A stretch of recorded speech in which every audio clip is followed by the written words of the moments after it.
So I already mentioned a few examples based on the uses of digital marketing. I mentioned Google's display network. I mentioned YouTube and blogging and social media platforms like Facebook. Well, there are lots of different types of digital marketing channels out there. And we're going to talk about a few of them today. We're going to start with search engine optimization. And so search engine optimization, as you probably know from the name, involves search engine. And it involves really making your site relevant in the eyes of that search engine. So if you're in the United States, you know that Google has a large market share, meaning a lot of people use Google on a daily basis. So we want to make sure we do everything we can to optimize our site in order to make our site relevant for those coveted keywords. Now, why do we want to make ourselves relevant for those coveted keywords that we want to be found for on search? Well, because a lot of people use search. And when a lot of people use search and you're found for those keyword queries,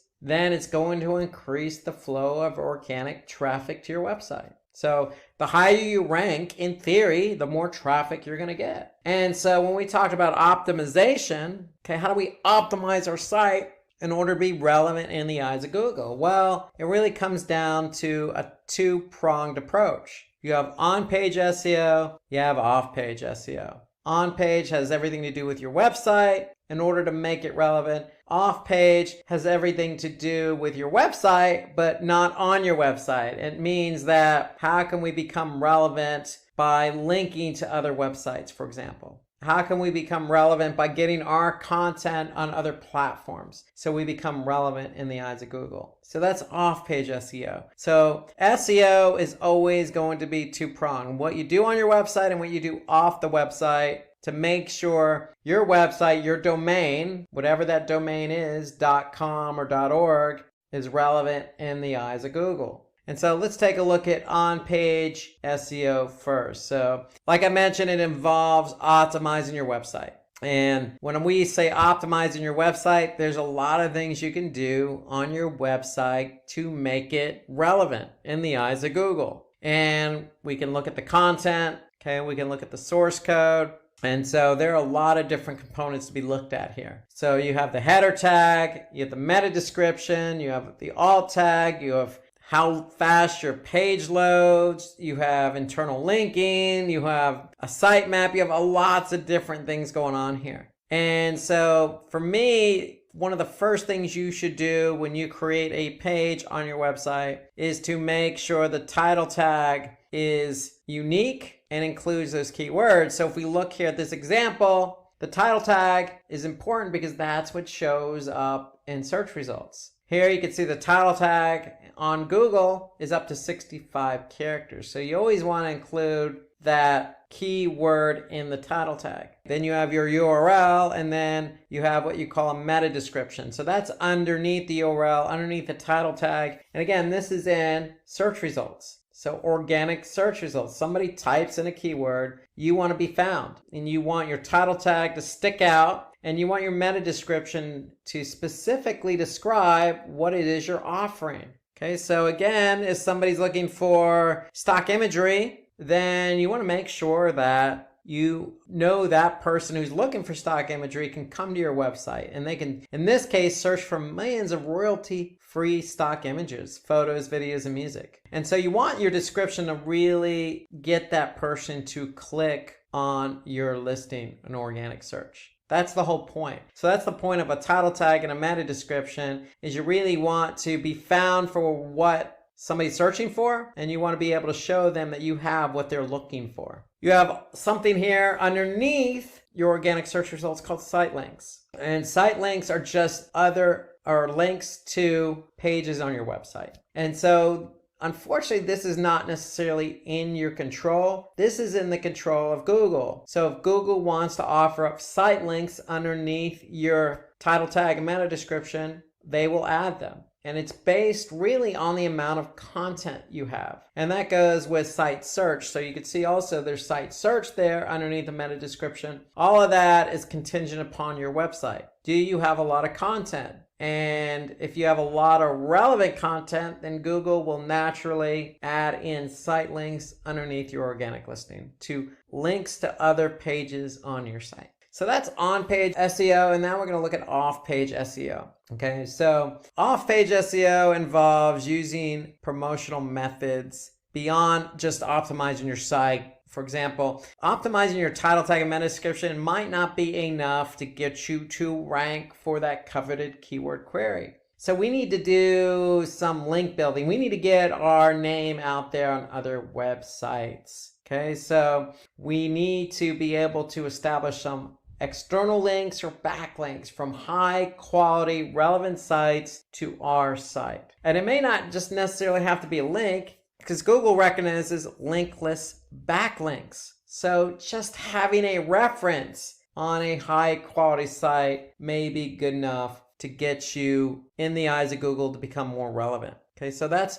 off-page SEO in definition. So really what we want to do is we want to establish a way to get links from other websites to our own, or references on other websites to our website. We want to build those links to help us gain in ranking. So there's lots of ways to do that. You have social media. Again, you have social content sites like Reddit, Medium, Quora. You have blogging. Okay, there's lots of ways to establish yourself out there on the internet. You just need to make sure they're quality sites, and you need to make sure they're relevant. And so when you do get a link on an external site pointing back to yours, you want to make sure it's a follow. So you want to make sure that Google knows to follow that link from that site to yours. So if you're out there establishing content on a third-party website or another website and they're going to link back to you, just make sure that it's a follow. Do follow, not a no follow. Okay, and I'm going to show you an example of what that looks like here. So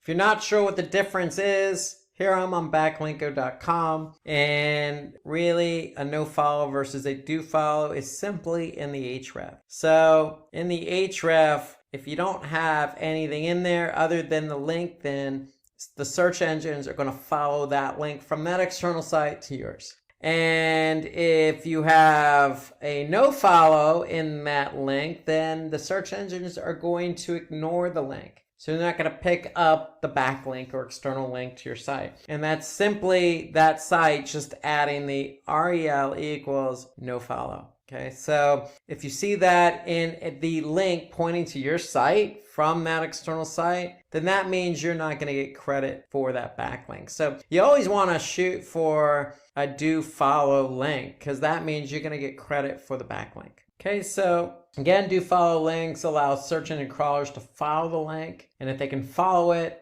you're going to get what they call link juice, and that's going to establish some reputation to your domain. A no follow link basically doesn't allow the search engines to follow that link. So it doesn't pass on the link juice. Now, again, search engines like Google are smart enough to pick up the association between a website that talks about your website and your website. So meaning, if you don't have a link and if you have a no follow link on that site, don't fret, because Google has come a long way. They're not necessarily focused on links, though it does help. So for example, if you are on a very prominent site and there's no link, then you still may get credit, because Google does recognize linkless backlinks. And that's what they call a linkless backlink, is just having a reference on that site. But you always want to try and get that follow, not the do not follow. Okay, so here you can see an example of off-page SEO. Okay, like TripAdvisor would be a good example. A link that redirects from TripAdvisor to, the Oprah magazine as an example. So the Oprah magazine is going to get a backlink from TripAdvisor to the site. So if Google crawls TripAdvisor, then they're going to be able to see this link. And if it's a follow link, they're going to give the Oprah magazine, that domain, credit from TripAdvisor. So for SEO, because there's a two-pronged approach involved, you have on-page and off-page. There's a lot of tools here, a lot of tools. So let's take a look at some of these tools. We're going to look at Google Keyword Planner. We're going to look at Moz, Ahrefs. We'll look at some tools that will help you with both on-page and off-page SEO. So let's start with Google's Keyword Planner. So why are we using Google's Keyword Planner? Because we want to find keywords. Okay, so we can't do on-page SEO. We can't optimize our title tag and meta description without a good keyword that we want to be found for. So what we want to do is we want to go into Google Ads. Now that's a pay-per-click platform. Okay, so if you want to be found via paid search, you're going to use Google Ads, but from an organic search perspective, we can use Google's Keyword Planner. So we need a Google Ads account. If we have a Google Ads account, then all we need to do is go to Tools, then we need to go to Keyword Planner. And the Keyword Planner is a good tool because it allows us to find those coveted keywords. So we can discover new keywords, and that's exactly what we're going to do. So, for example, we're going to find, use the keyword mail delivery. If we have a business that delivers mails to people, what keywords do we want to optimize for? So we're going to be in Google Ads. We're going to go to Tools. We're going to go to Keyword Planner. We're going to discover new keywords, and we're simply just going to type in a keyword. So we're going to click Get Results, and Google's Keyword Planner is basically going to give us some information. So the keyword we chose was mail delivery, and they're telling us that on average over the last 12 months, there's 22,200 search queries on average over the last 12 months. Okay, so I could see if I hover over the graph here, I'm going to be able to see the average over 12 months. Okay, so here I can see the average over 12 months from July to June 2019. So here, what do I want to do? I want to look for trends,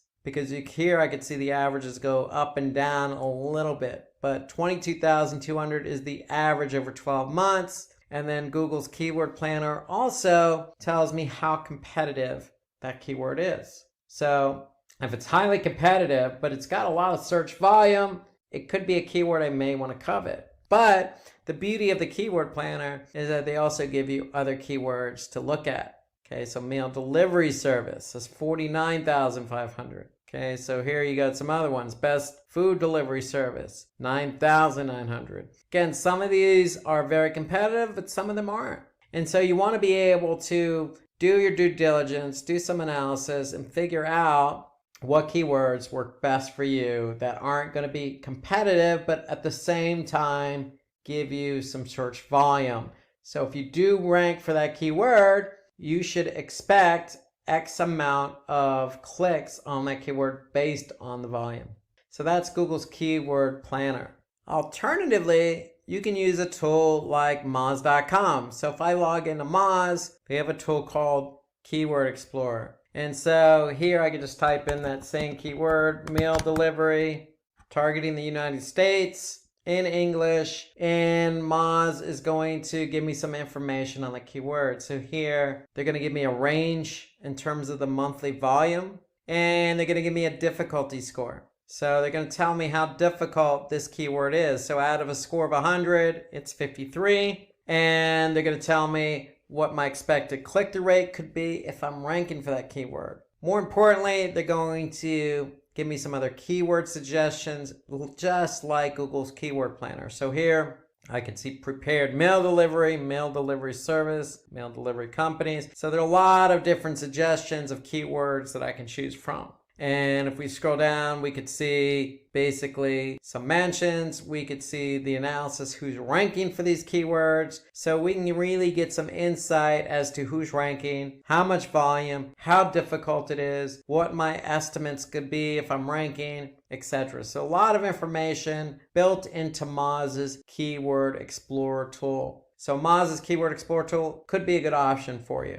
if you don't have access to Google Ads and Google's Keyword Planner. So if you're working on SEO for a website and you're curious about what the off-page SEO situation looks like, well, you can use a tool like Ahrefs. It's a free tool. You can go here, and if you're working on a specific domain and you're focused on off-page, you could simply type in that domain here, and then you can check the backlinks for that domain. Okay, so I'm gonna go ahead and type in my domain, and now I'm gonna get a sense of what my backlink profile is for my domain. So here I can see the number of backlinks, the total backlinks, and notice 85% of them are do follow links. So Google is able to recognize those links. And then I could see referring domains. So I have 124 different domains pointing to my website.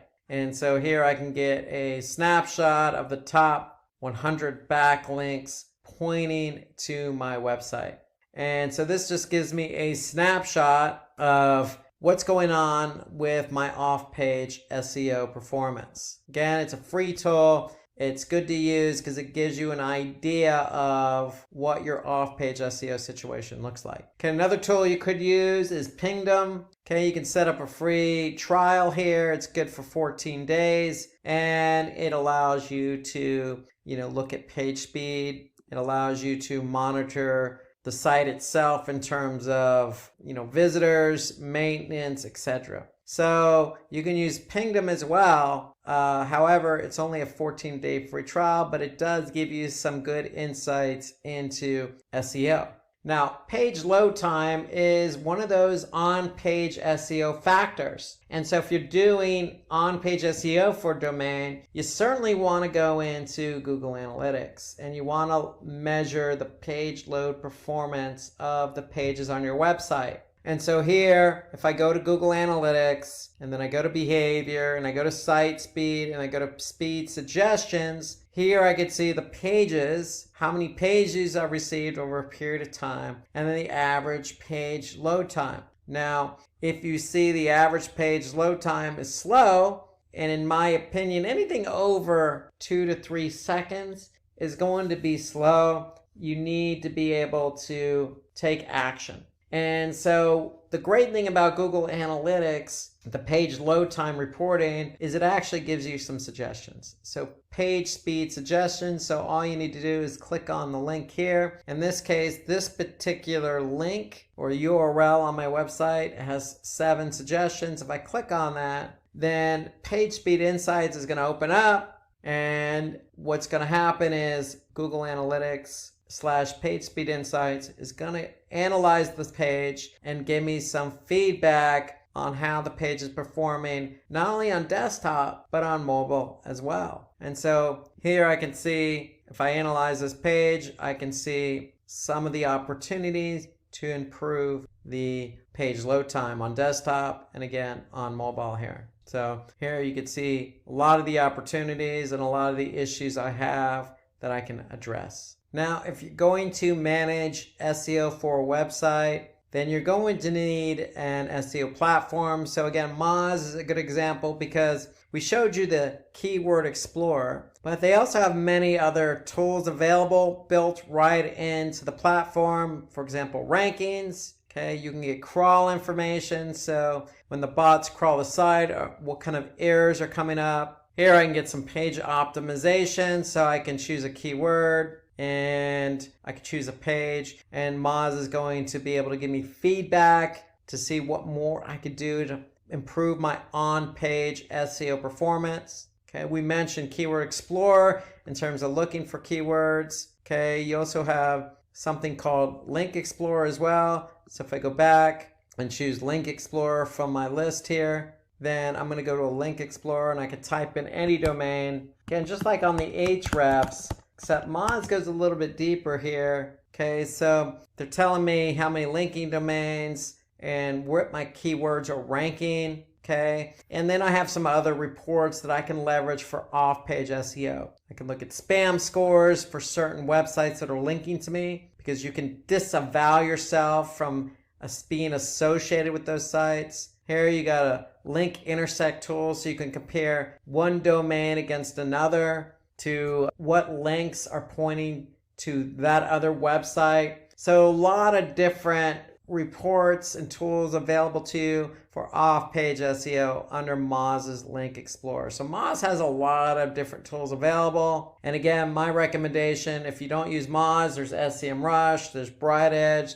There's a lot of SEO platforms out there to use. But if you're going to focus on SEO, you are going to need an SEO platform. So let's move from search engine optimization to content marketing. And so content marketing is a form of marketing that involves simulating interest in a brand's products or services by creating and sharing online material. So when we talk about online material, that can come in many forms or assets. So some examples are blogs, videos, infographics, case studies, white papers, ebooks. All of this is content generated. It's just in different forms. And so you want to be able to take any one of these forms of content and be able to distribute that in some form or fashion. Okay, so for example, a blog can be part of your website. A video could be something you upload to YouTube. An infographic could be something you actually share on LinkedIn.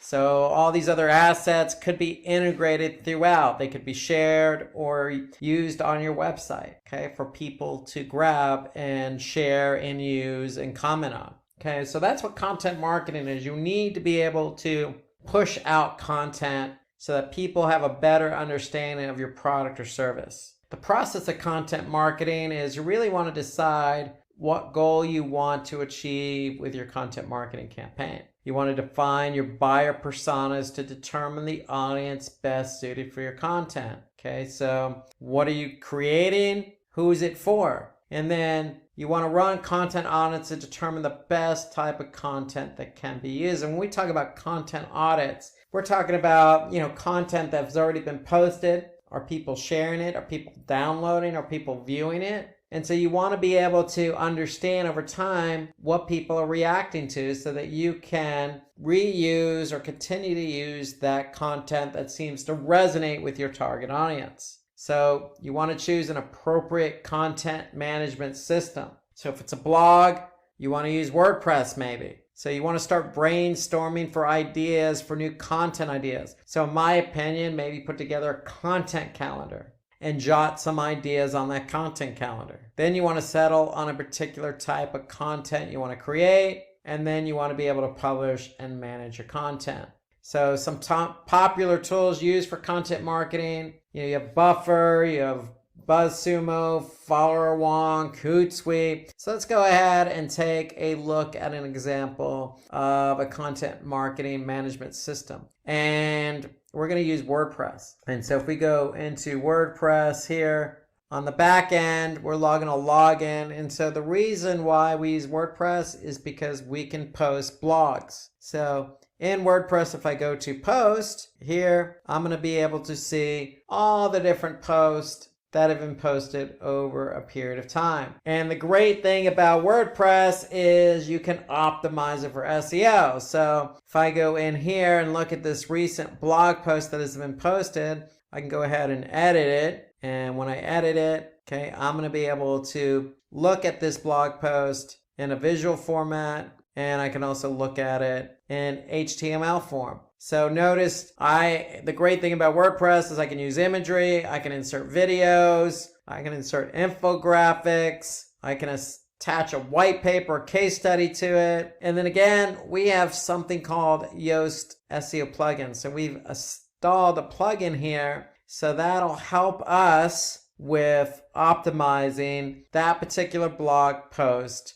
for that particular keyword we're trying to target. And so here you can see our focus keyword is remarketing and retargeting. Okay, so we have that in the title tag. Okay, and we also want to make sure it's in the meta description. And so here we have an internal link. We have it in the introduction. Okay, we have it spread throughout the content. So Yoast does a good job of allowing us to make sure we're integrating that keyword into our blog post. But the key to blog posting is we want to, again, follow the process. We want to be able to choose content for our intended audience. And in this case, with a blog post, we can write up to 500 to 3,000 keywords. And the whole point is we're trying to introduce our audience to a particular topic that resonates with our product or service. And so that's the great thing about blogging. That's the great thing about WordPress is that, very easy to use. You can integrate it with SEO. You obviously have commenting, you have different plugins that you can add in there, very easy to edit. And so there's a lot you can do here with WordPress and blogging. So another example of content marketing is video. So with video, you have the ability to upload this video to popular video sites like YouTube or Video, and you can optimize that particular video with title tags and hashtags and descriptions, and you could see the interaction here. So you can see how many views, how many likes, shares, the ability to share, the ability of people for saving it. And there's just a lot of interactivity when you have video. You can also use video, as I mentioned, on your blogging platform. If it's WordPress, you can also use video in social media platforms like Twitter, LinkedIn, and Facebook. So video is a very popular form of content marketing. Lots of good video tools out there to create a video. A high quality video is what you want to put your product and service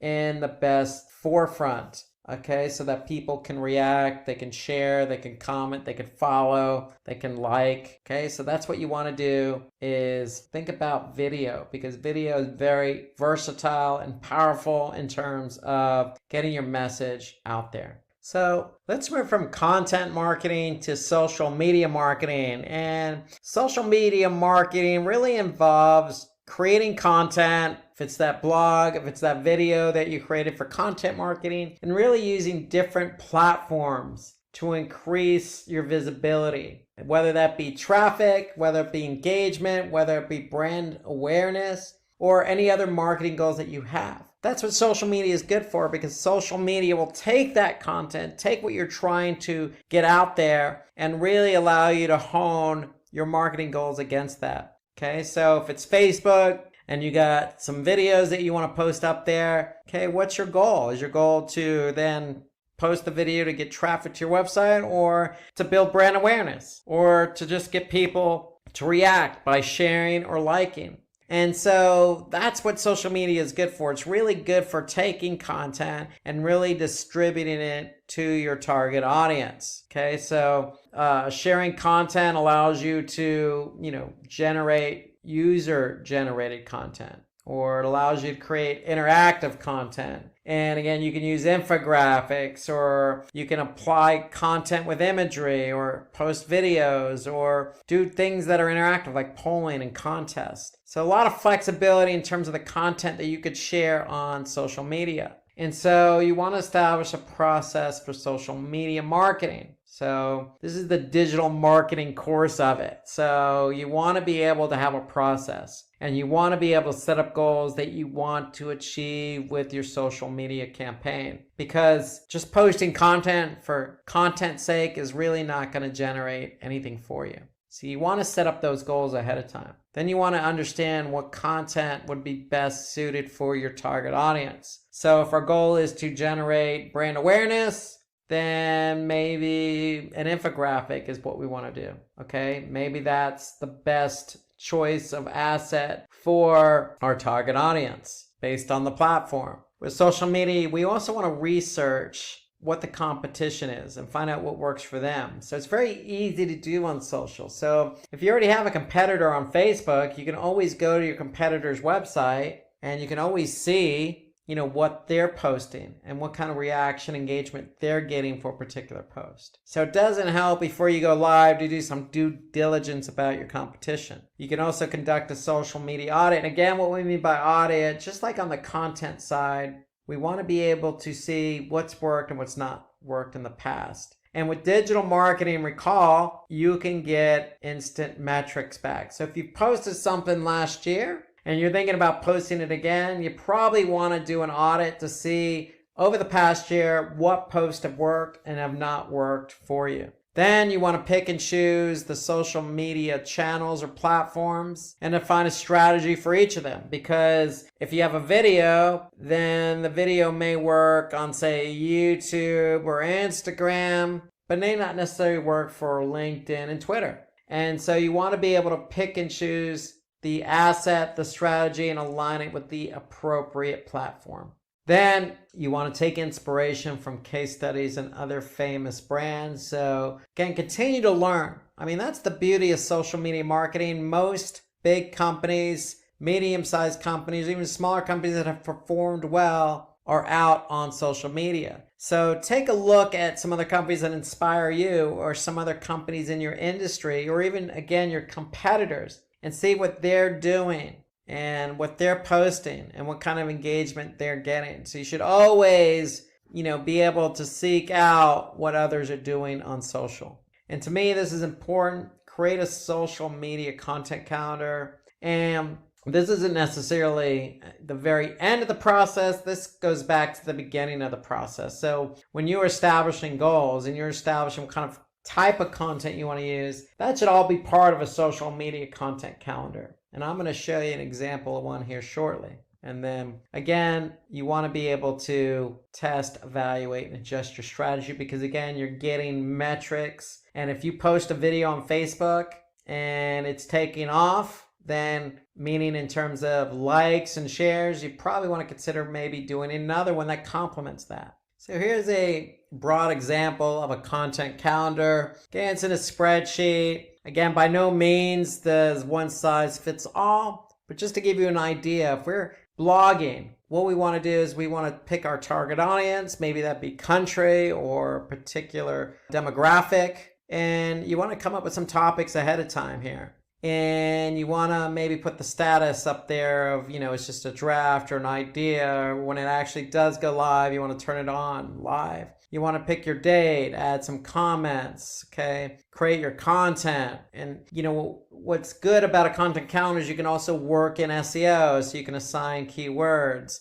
And then you could add those keywords to Moz for ranking. You can create your title and meta description. Then you can carry that content forward and choose a particular social media platform to post to. So that's the beauty of a content calendar, is it allows you to think about things up front and then prepare the content accordingly, so you can optimize it for organic search and post it on social media for off-page SEO and for social media marketing. And so you just want to get organized ahead of time using a spreadsheet, in this case Google Sheets, to lay out the topics ahead of time so you can write the content for your intended audience. That, to me, is the way to go.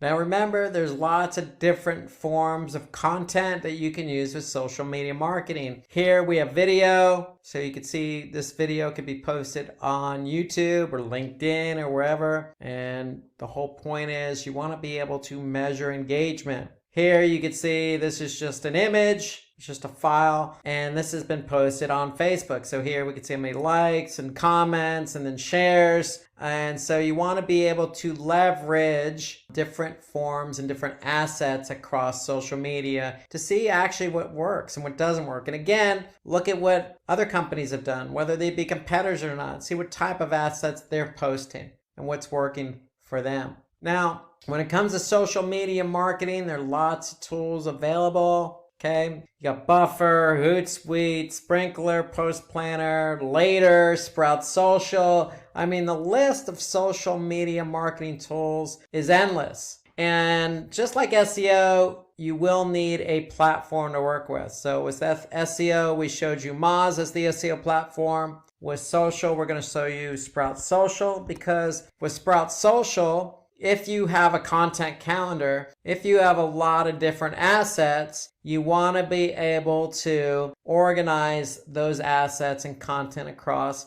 multiple channels. And the great thing about using a social media calendar is, yes, you can publish and organize your post accordingly. You also have, most social media platform tools have listening. So you can listen in on keywords and audiences, different brands and industries, and conversations that are being had about a specific topic. Okay, and again, most social media platforms, if not all, have reporting. And so this is important because you can actually see, how your post or different assets are performing in terms of engagement. And so to me, that's important. If you're going to focus on social media as a platform, as a channel, you want to have a social media platform tool that will help you organize your content, publish it accordingly, listen in, and get that report to help you figure out what's engaging and what's not engaging. Again, so that you can, react to the content that you're using and sharing. So that's Sprout Social as an example, but you will need a social media platform. Now, the other benefit to social media is in some cases you could actually pay to have your post out there. And so, for example, on Facebook, we could set up a paid campaign to target our intended audience. And so with Facebook owns Instagram, so you have the ability to really put your content out in front of your target audience on Facebook and Instagram. And so what you need to do is go to Facebook Ads Manager and simply just create an account or campaign. You want to be able to create a campaign, and by creating a campaign, that means you're going to have to go through a particular process here. So if first we want to do is choose our objective. Okay, so you always want to have an objective for your campaign. So is it going to be brand awareness? Is it going to be to drive, traffic? Is it going to be to drive conversions? So you want to choose a goal or objective if you're advertising really on any platform. Then you want to be able to choose your audience. So who are we trying to target? So with Facebook, you can target any specific age, gender, demographic based on interest and behavior. So you can choose specific placements and you can assign a budget. Okay. And then on the ad side, you have different types of ads that you can use. You can do a single image or video. You can do a carousel. Okay, meaning you can rotate different images as a collage or different videos as a collage. And again, you can choose exactly where you want your ad to be shown. For example, desktop or mobile news feed, Facebook in-stream video, you got Instagram feed, you got even Messenger. So you have a lot of options available to you on where your ad or video is going to be shown, and then you can support that with a headline description, and you can send that traffic back to your website. You can even test call to action buttons. Okay, so you can append your ad with a call to action button. And so you can do a lot here. This is just Facebook. You can really do a lot of specific targeting. Now with Facebook advertising, it's a cost per click model. So anytime somebody does click on that ad, you're going to pay. But it allows you to really get your content out there in front of your intended audience. If you're not doing it organically, meaning you're not posting on Facebook on a regular basis, or maybe you want to supplement those organic posts, then doing this is a good way to really get your brand out there. If it's awareness, if it's to drive traffic or to convert, Facebook is a good option. LinkedIn, Twitter, all these social media platforms offer that option up to do paid advertising. Okay, let's switch to our next digital marketing channel in search engine marketing. So search engine marketing is an advertising model that is good for driving traffic to your site because you're paying each time someone clicks on your advertisement. Now, how is that an equal trade? Well, because you can advertise on channels or search engines like Google or Bing or AdRoll, which has a big network that includes Google. You can actually pay your way to the top of search engine rankings. And so if you're at the top for paid search, and somebody searches something like shoes or something to that effect, your ad can appear at the very top, even above local search, even above organic search. And so the visibility is there. It's a good way for you to then get that traffic that you covet for certain keywords. And because you're getting traffic or have the potential to get traffic, you're going to pay each time somebody clicks on these ads. So you have multiple choices on the type of asset you want to use, including text, image, video, etc. So there's more to it than just Google, Bing, AdRoll. I mean, you have LinkedIn, you have Twitter, you have Facebook. So you have lots of different ways to advertise and get your ad in a more prominent position. You just have to pay for it. And I just showed you that under social media marketing. Facebook, you can create an ad, have your ad targeting your audience, and in return, you're going to pay Facebook. Works the same way for most of these networks. Okay, so when you actually set up a campaign, like anything you do when you set up a campaign, you want to determine the goal you want to achieve for the campaign. You want to do that up front, especially when you're talking about paying per click. If you're paying per click, then you definitely want to make sure you determine what your goals are so you can measure them accordingly. Then you want to choose, in this case, a relevant list of keywords. You could do it for your brand, meaning you could choose your own brand keywords. You could choose keywords related to what your brand is trying to offer, whether that be a service or product. And once you choose a relevant list of keywords, you can finalize those keywords and then bid on them. So once you start bidding on them, then what you're going to do is align those keywords with a headline. So it's all done within the framework of any platform you're advertising on. Really, the key here that I want to really emphasize is when you establish a campaign or set up a campaign, you need to establish what the goal is. Because when you actually choose your keywords and write your ads and launch the campaign and start paying Google or Bing or whomever it is you're advertising with, you want to be able to measure those goals. So that's really the important part here. Because regardless of where you advertise, you're going to be able to monitor campaign results. And so with Google, you can even import conversions into the campaign. So for example, if I go to Google Ads, for example, if I go to Tools, okay, you can see I'm running campaigns. What am I trying to accomplish with these campaigns? Well, in this case, I'm trying to get donations. People click on donations. So I can go to Tools, click Conversions, and then I can see what conversions are added to my account. And that way I can measure my campaigns against these conversions. Okay, if I don't see a conversion here, I can certainly create one or import it from, in this case, Google Analytics. So that's the important thing. You want to be able to measure your campaigns with your conversions. And then just as important, you want to be able to optimize your campaign. Because if it's not performing, if you're running a campaign, you're running up costs, and you're not getting conversions, you're probably not going to be continuing to run those campaigns. So you want to optimize your campaign and retarget potential customers. So retargeting is always a good option. Retargeting is targeting someone that went to your website and basically acted in a certain way, meaning they went to a certain page or abandoned a cart or actually purchased or downloaded something. Okay, you define what action you want that audience to take in order to retarget to them. Okay, so the whole point is you can configure your retargeting campaign based on certain behavior on your website. And the whole point there of retargeting is you're pulling people back to your website. So in addition to optimizing, search campaigns, one of the benefits of search engine marketing is you can run retargeting campaigns. So here's an example of an ad. Okay, so here you could see it's a good ad in the sense that it's using everything available to it. So for example, here I could see 3 headlines. So Google, in this example, allows you to add in 3 headlines. So here you could see Simply Learn official site, get certified, get ahead. Then you can see simplylearn.com.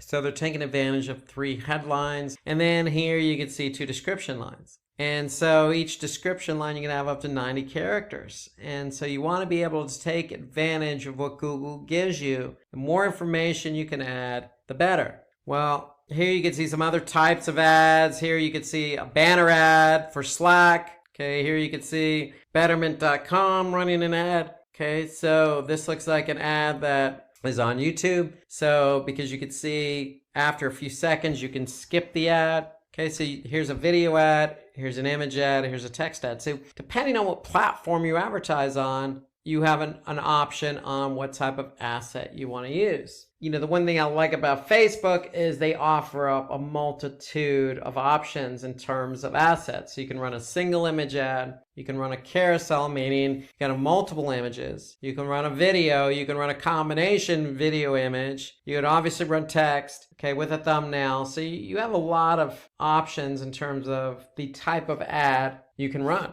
So before we move into our next channel, let me just show you an example of how an ad actually looks on a particular website. So here you can see I'm on BuzzFeedNews.com. Okay, here you can see Volkswagen Golf is running an advertisement in Spanish on this particular site. So they're either using Google or some other platform and having that platform, if it's Google, post their ad on this particular site. So here you can see it's a banner ad. And if we're in Google Ads and you're setting up a text ad, let me just run through you what that text ad looks like. Remember, you want to always take advantage of what's offered to you, because especially text ads, you have very few characters, and with very few characters, it's hard to get your message across. So with Google, you have your final URL, which is where people are going to go to after they click on your ad, but you have not one, not two, but 3 headlines that you can take advantage of. So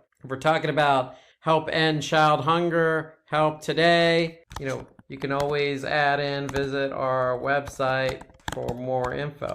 I mean, you want to take advantage of what's available to you.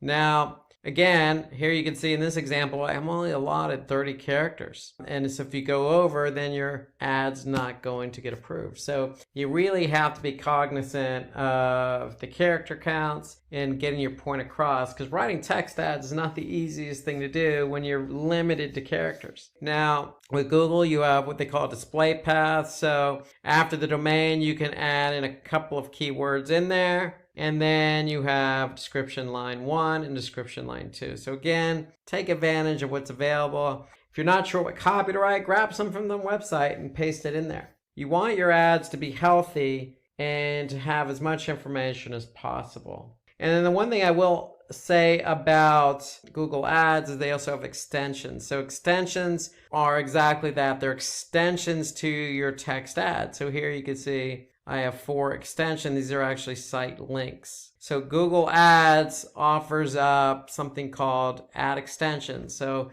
it could be call outs, site links, it could be location extensions, app extensions. They have a number of different extensions that they can append to your ad. So take advantage of that as well. Remember, the whole point of ads is to make a compelling case for your product or service so that somebody can click on the ad and go to your website and then perform the action you want them to perform. Okay, so let's move over to affiliate marketing now. And so with affiliate marketing, really it's interesting and unique in that affiliate marketing involves paying out commissions. And who are you paying commissions to? Well, you're paying commissions to website owners or publishers or people who have websites with lots of content, or people who have websites that attract a lot of users. And so the whole point is you want to be able to find those websites to advertise your product or service. Okay, these people who are selling your product or service on your behalf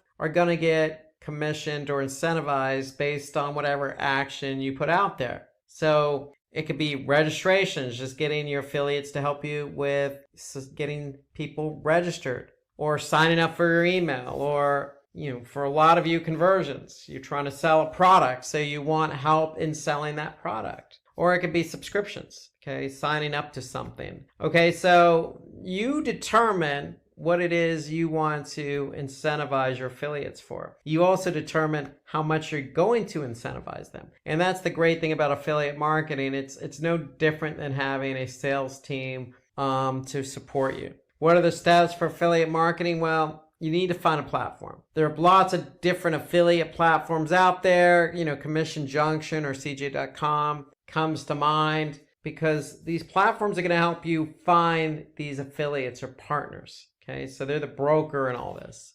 And so once you set up your platform, you're going to establish rules, guidelines, post images and banners and assets for those affiliates to use on their websites.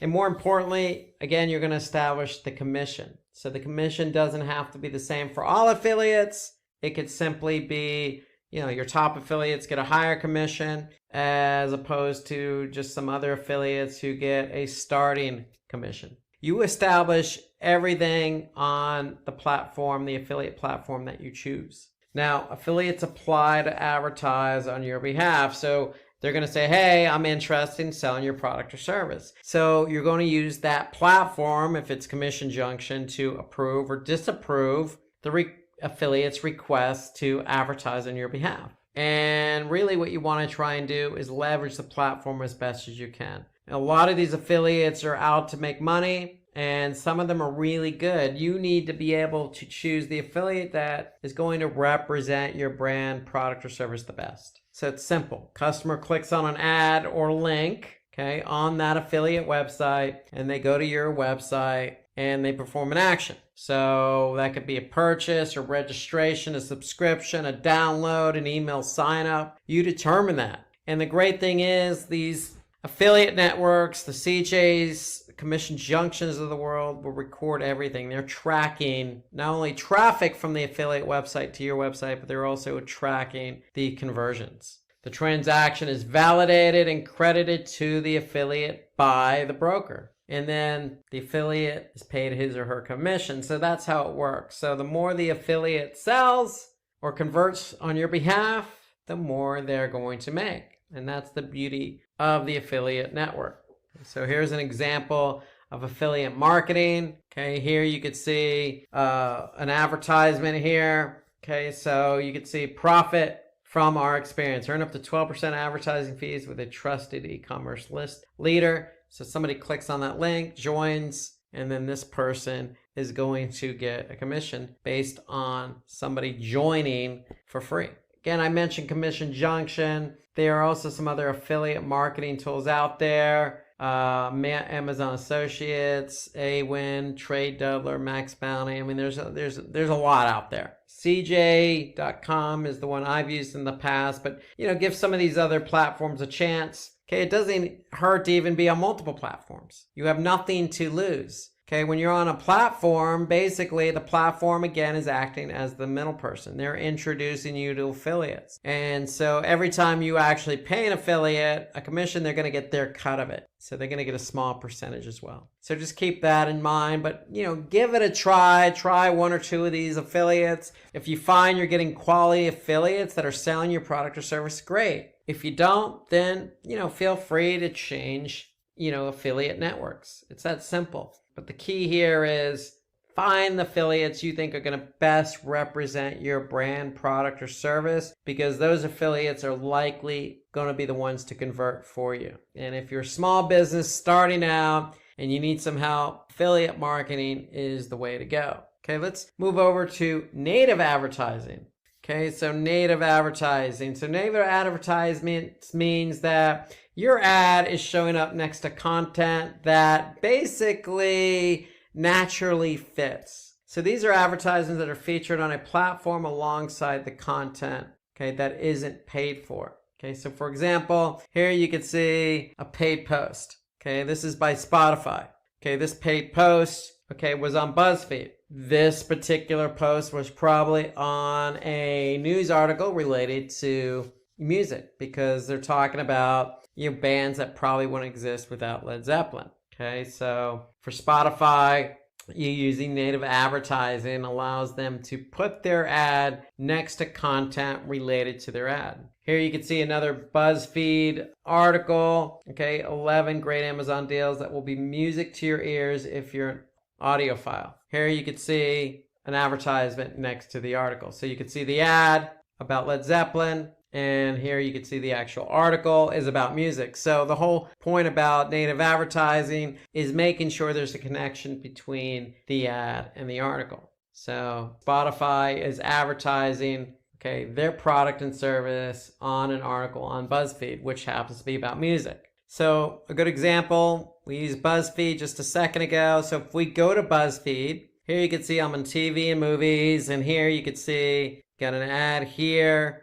If we scroll down, keep scrolling down, we can see another ad here for HBO. And so this ad makes sense because it's placed on TVs and movies. So people who go and read the content are going to see an ad related to that content. So that's generally what native advertising is. You need to be able to place the ad on the right pages. Okay, so you're going to need an ad network for that. So we talked about paid search advertising. We talked about Google Ads. So Google Ads has the ability to place your ad natively on particular pages that are relevant to that ad. So that's really what native advertising is all about, making sure that your ad is placed next to content that's naturally relevant.